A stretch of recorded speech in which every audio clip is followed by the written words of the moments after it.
We're here for our second strategy session of the day. We have Michael and Samantha with me here.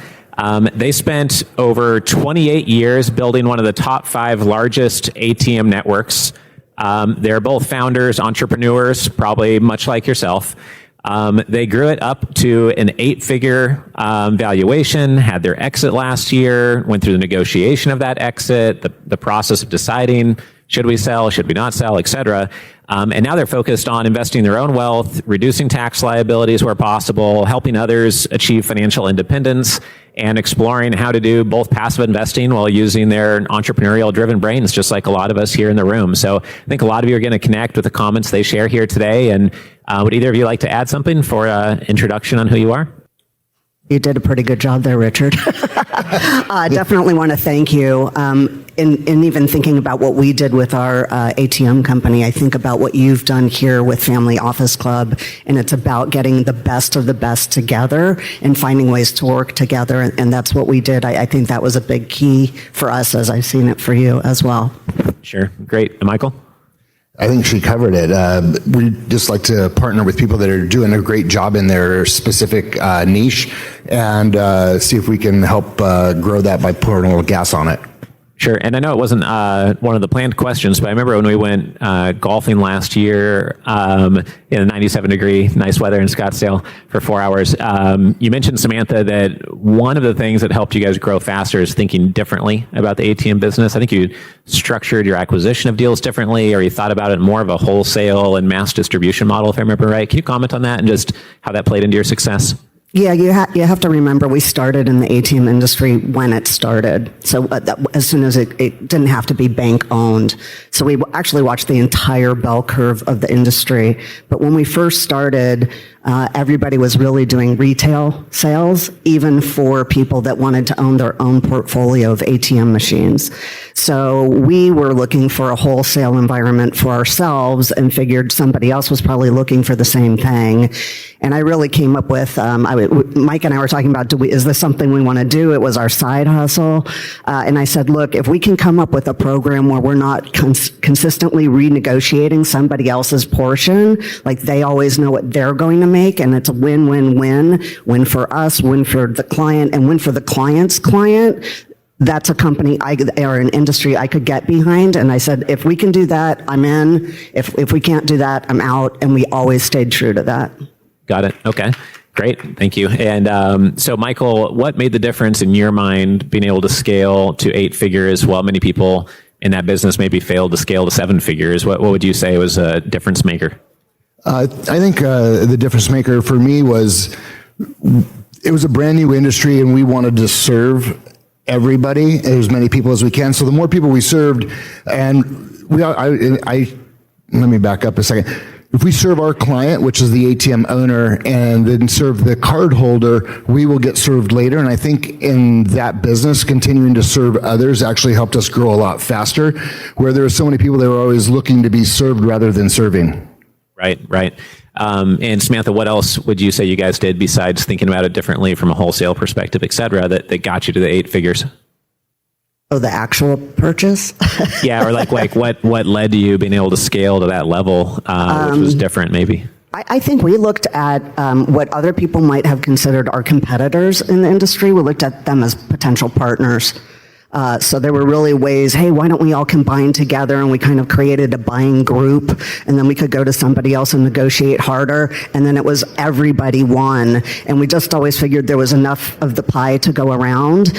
If you try to keep it all to yourself and think of it as, you're the only one that this is going to serve, or this is the only way to do it, or this is the way it's always been done, which there was no roadmap for us. So maybe that helped. But if you really think about the pie is big, the world is abundant, there's plenty for everybody, just find ways to work together that work well with the right partners, then it works. Awesome. Yeah, Brenton from Waltz Construction was just saying they look for co-GP deals, and tomorrow we have a exponential investor panel, which is the heads of other investor clubs at our investor club event. It's the exact same thinking that we see that in some of the most successful people we've ever met. They think differently about how to get mass distribution, how to do partnerships, and not see people as competitors, like a scarcity mindset. So that's great. And then Samantha, for the exit, I know you led a lot of the negotiation and helped structure it. what did you learn the hard way? What was amazing, and you would do it the exact same again if you had to go through it again? Because I'm sure there's some people here in the room that are trying to figure out, like we heard on the last panel, should I exit now? Should I wait till interest rates go down a little bit more, et cetera? What did you learn during the exit? One of them is you need to know your own outcome. Like, what is it you're looking for? Every few years we would think like, oh, do we want to sell? Do we want to sell part? Do we want to sell all? And really it came down to like, what's the outcome you're looking for, and how can you do it? I keep joking that I want to write a book, Negotiate Like a Girl, because the ATM industry is full of men. And so ultimately when it came down to it, I will tell you what I really did that changed the price is, we, kind of talked about selling over the years. I'd reached out to some people in the industry. It was just sort of a soft float. And then eventually we said, like, okay, now we're ready to sell. So I walked up to one potential buyer and I said, hey, look, I know we've kind of talked about it in the past. We're ready. We want to sell and I want to give you first look.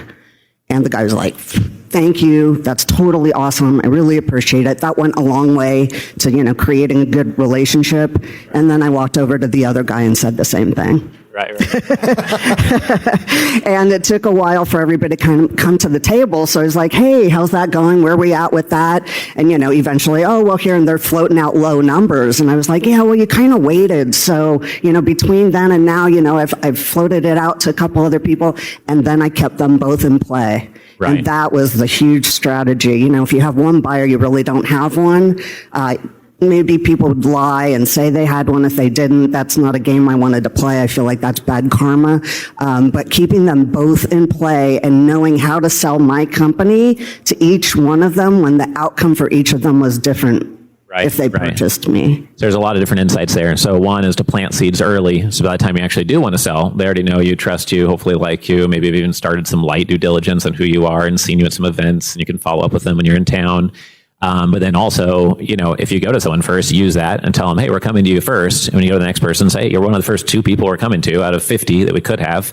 And I guess play those cards. And, when you're an investor acquiring something, you want to be the only one at the table. When you're selling something, you want an auction and get maximum price is generally right.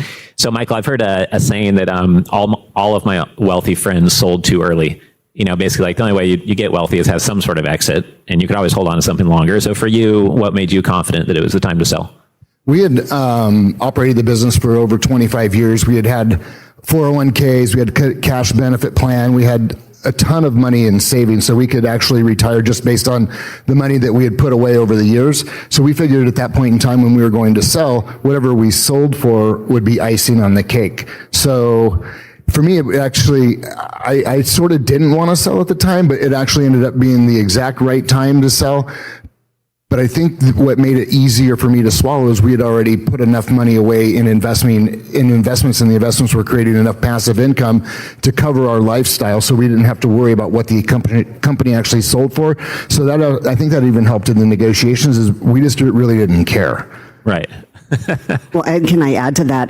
Because we saw the entire bell curve of the industry, it had actually gone through mergers and acquisitions about 3 times. It was on really its 4th round. There were like 3 huge ATM companies, several mid-size. We were at the top of the mid-size, and all these little guys, which most of them were our clients. And I was like, if we miss this next round of M&A, we might not have a buyer. And now is the time to go. Because right. Now we're selling to our strengths. So I played, if we were the 6th largest, I played number 4 and 5 against each other and let them battle it out. Sure. Yeah, it makes sense. Michael and Samantha have both spoken at a couple of our mastermind events, which we host about a dozen times a year. And at one of them, Michael, I remember you saying that one of your strategies is that when you think of someone who might be a good JV partner or to work with them, you say, hey, Sarah, I thought about you. Here's a little personalized video you record on your iPhone while walking, shoot it over to them. It's just like a 1 to 2 minute video. And that works super well for engaging people that maybe you haven't talked to for a while. Any other strategies like that? Because I know both of you network a lot and have a powerful network. Any other tips for networking with other family offices? I think creating the relationship and going deep with that person, so then you actually know who they are, what they're looking for, what their investment strategy is. So then I know what to bring to them when I have an investment and I'm looking to raise capital. so many times we'll be in a room like this and everybody's shoving their deal at you. I call it being pitch slapped. And if that didn't happen 20 times last night, it happened 30. And nobody even knew what my name was. So, and I'm wondering why they feel they can't raise capital. I know why they can't raise the capital, but they don't want to listen to why what works. And I think getting to know somebody, we have a room here of like 200 or 300 people, and if I meet 5 people and we get to go deep, that's 5 people that are on my bench that when I need something, I can reach out, and they may or may not come alongside me because we actually had a real conversation. Right. Yeah, I think everyone's been pitch slapped a few times when they went to any event, and that's the opposite of what I recommended during my opening statement today. And I know one thing that Samantha and Michael both really good at most events, I see them up front being attentive, paying attention, making eye contact with the speaker, maybe asking a smart question, and there's some of the more successful people in the whole room. And that stands out to me just after hosting the events over the years. But Samantha, what do you think is about your mindset, mental models that led to you being successful in the business? Maybe how you think about challenges, problems, about growth, et cetera. Yeah, we always tried to set up, we just called it the win-win-win strategy. So everybody in the chain has to win. So, and everybody's motivated by something. So learning how to properly motivate somebody and set it up. So if you negotiate so hard with a vendor that they don't make anything, when you call them, they will not pick up the phone. So like that's not a good strategy. Everybody needs something out of the deal, and we're all business people trying to, employ people and make things work. So that was a big one. Another one is I employed the PITA principle, the pain in the ass principle. And that is, if something was a total pain, Mike might actually fix the immediate problem. And then I was like, what created the problem? How do I fix the thing that created the problem to begin with? And when we sold, so we ended up selling to a company almost our size. So they effectively doubled. They had 75 people on staff, and we had 4. I mean, so by taking the PITA principle, you're like, one little microscopic thing, changing that, it's not really going to change anything. Well, over X amount of years and X amount of processes, it really does change things dramatically. So don't overlook the small things and think that they don't matter. If you have a broken ship and you pour gas on it with a bunch of clients, now you have a bunch of clients on a broken ship, and you don't want that. So fixing it along the way was definitely key, and that is really the whole constant never-ending improvement principle that we used with everything. It was like, how can we do it better? This sucks. If it sucks for us, it sucks for somebody else. What can we do to fix it? I mean, there are things that are complete industry standards now that came out of my head, and you're just like, this is such a pain. How can I not do that? And calling people and saying, hey, do you have the same problem? What can we do about it? How do you handle it? And that created a lot of our efficiencies as well. Awesome. Yeah, that's really interesting. I mean, 4 employees versus 75. I mean, any founder can relate to the difference that would make, right? There's a saying that Joe Polish taught me that instead of the squeaky wheel gets the oil, maybe the squeaky wheel gets replaced, and then there's no longer that squeaky wheel in your system, right? Especially with AI. Yeah, exactly. So, Michael, if somebody's growing right now and they're in the audience and they're making progress, but they're moving slowly. They feel like they're not growing enough, and it's going to take them forever to meet their goals. What would you encourage them to do or coach them to do as an entrepreneur that's had an exit? I'd coach them to find somebody that's been there, done that can go faster and help them scale better, because it's not what it costs to bring that person in, it's the lost opportunity cost for not getting there faster, because you may miss the boat and miss some of the upside that you can actually create by actually putting the right people in the right seats at the right time. Got it. And then quick question for both of you, and I'll get to my final question, is just being in this environment after having an exit. I know you like real estate for part of where your energy is going. Any 2 to 3 upcoming midterm trends that you're just tracking real closely and you're not sure about your play in that area yet, but is a little sub-niche that you're excited about and keeping an eye on? So it's been set up here a number of times today to be the lender.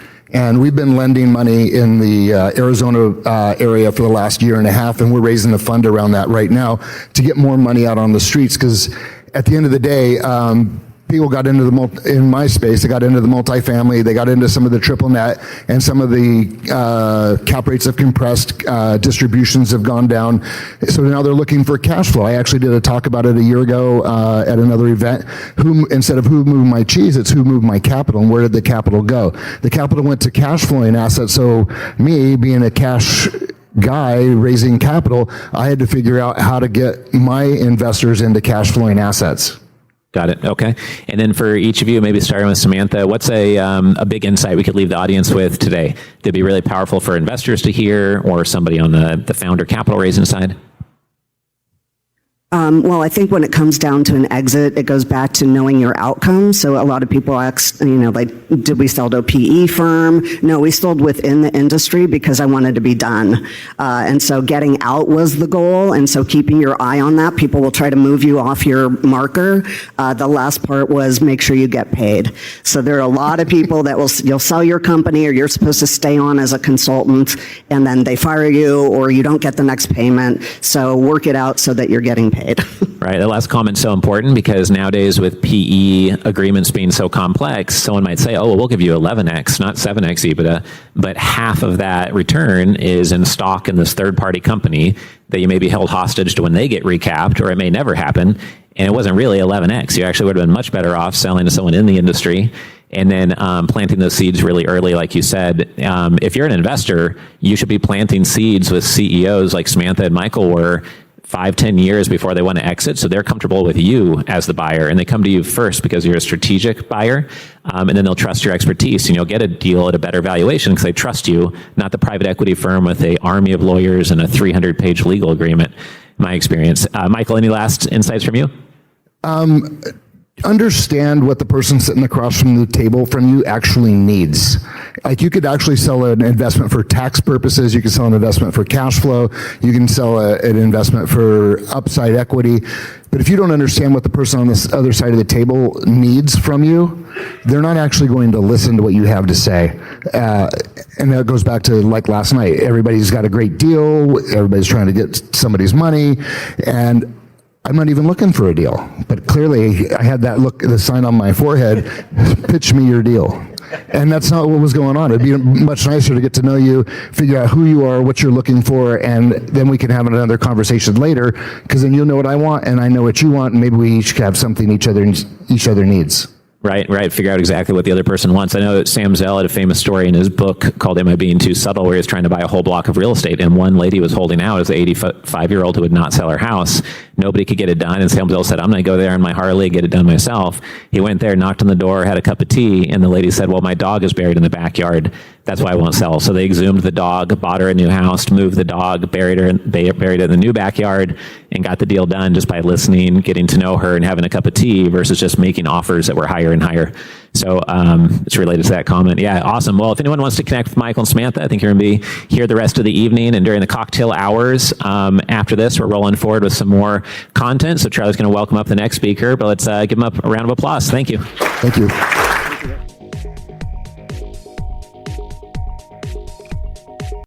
If you are a founder, raising capital, developing real estate, or you're an investor, would love for you to get involved in the Family Office Club. I've run this community for 18 years now. We've hosted 300 live events. We have 17 million social media group members and followers.